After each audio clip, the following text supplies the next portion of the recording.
Halo, Assalamualaikum warahmatullahi wabarakatuh. Berjumpa lagi di channel YouTube Guru Online. Oke, kali ini kita bahas soal tentang kompetensi guru. Jadi ini masuk ke soal profesional atau pedagogika. Ini pasti jelasnya adalah masuk ke soal pedagogik. Jadi banyak sih yang tanya, Kak, apa kompetensi guru itu hanya pedagogik saja? Nah, itu yang akan kita bahas pada hari ini. Oke. Nomor 1. Berikut ini yang bukan kompetensi yang harus dimiliki guru menurut Peraturan Menteri Pendidikan Nasional Republik Indonesia Nomor 16 Tahun 2007 adalah A. Kompetensi pedagogik, B. Kompetensi kepribadian, C. Kompetensi profesional, atau D. Kompetensi komunikasional. Oke, jadi pertanyaannya yang bukan kompetensi yang harus dimiliki guru. Oke, sudah dijawab? Oke, jawabannya adalah D, kompetensi komunikasional, karena yang bukan ya. Jadi ada pun macam-macam kompetensi yang harus dimiliki oleh tenaga guru itu antara lain, yang pertama adalah kompetensi pedagogik, yang kedua kompetensi kepribadian, yang ketiga kompetensi profesional, dan yang keempat adalah kompetensi sosial. Jadi itu macam-macam kompetensi yang harus dimiliki oleh tenaga guru. Oke. Kita masuk ke soal yang kedua.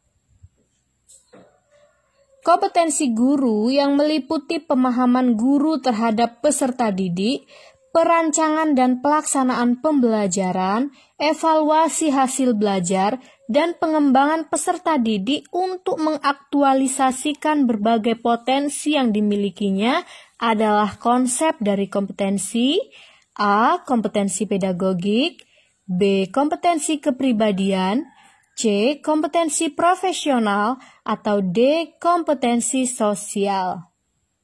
Oke. Dibaca baik-baik. Apa kira-kira jawabannya?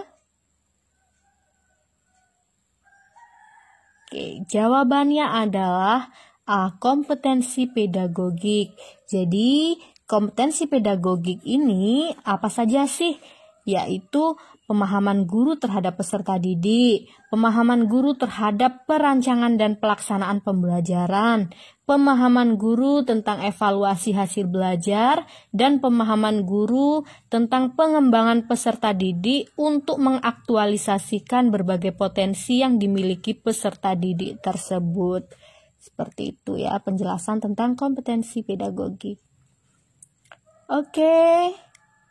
Kita lanjut ke soal yang ketiga. Memahami landasan kependidikan, menerapkan teori belajar dan pembelajaran, menentukan strategi pembelajaran berdasarkan karakteristik peserta didik, kompetensi yang ingin dicapai, dan materi ajar, serta menyusun rancangan pembelajaran berdasarkan strategi yang dipilih, merupakan indikator esensial dari subkompetensi pedagogik yang disebut A. Memahami peserta didik secara mendalam, B. Merancang pembelajaran, C. Melaksanakan pembelajaran, atau D. Merancang dan melaksanakan evaluasi pembelajaran. Oke, jadi memahami landasan kependidikan, menerapkan teori belajar, menentukan strategi pembelajaran, menyusun rancangan pembelajaran, itu masuk ke subkompetensi pedagogik yang mana gitu. Oke, sudah dijawab? Kita bahas ya. Oke, jawabannya adalah B, merancang pembelajaran. Jadi subkompetensi pedagogik itu ada yang pertama memahami peserta didik secara mendalam, yang kedua merancang pembelajaran, dan yang ketiga melaksanakan pembelajaran, keempat, merancang dan melaksanakan evaluasi pembelajaran. Yang kelima, mengembangkan peserta didik untuk mengaktualisasikan berbagai potensinya. Jadi kebetulan yang disebutkan tadi itu adalah bagian dari subkompetensi merancang pembelajaran, termasuk menyiapkan strategi pembelajaran seperti itu. Oke, kita masuk ke soal yang selanjutnya. Penguasaan materi pembelajaran secara luas dan mendalam yang mencakup penguasaan materi kurikulum mata pelajaran di sekolah dan substansi keilmuan yang menaungi materinya, serta penguasaan terhadap struktur dan metodologi keilmuannya adalah kompetensi yang harus dimiliki guru yang disebut dengan kompetensi A. Kompetensi pedagogik, B. Kompetensi kepribadian, C. Kompetensi profesional, atau D. Kompetensi sosial. Oke, apa jawabannya? Kalau tentang penguasaan materi kurikulum, lalu substansi keilmuan yang menaungi materinya, penguasaan terhadap struktur dan metodologi keilmuannya, itu disebut dengan kompetensi apa? Oke, kita bahas. Jawabannya adalah kompetensi profesional. Jadi, kompetensi profesional merupakan penguasaan materi pembelajaran secara luas dan mendalam yang mencakup penguasaan materi kurikulum, mata pelajaran di sekolah, substansi keilmuan yang menaungi materinya, serta penguasaan terhadap struktur dan metodologi keilmuannya. Jadi itulah yang disebut dengan kompetensi profesional. Jadi dia profesional di bidangnya, seperti itu. Jadi di bidang materinya apa, kan seperti itu. Itu aja cara mudah mengingatnya. Oke, kita lanjut soal selanjutnya.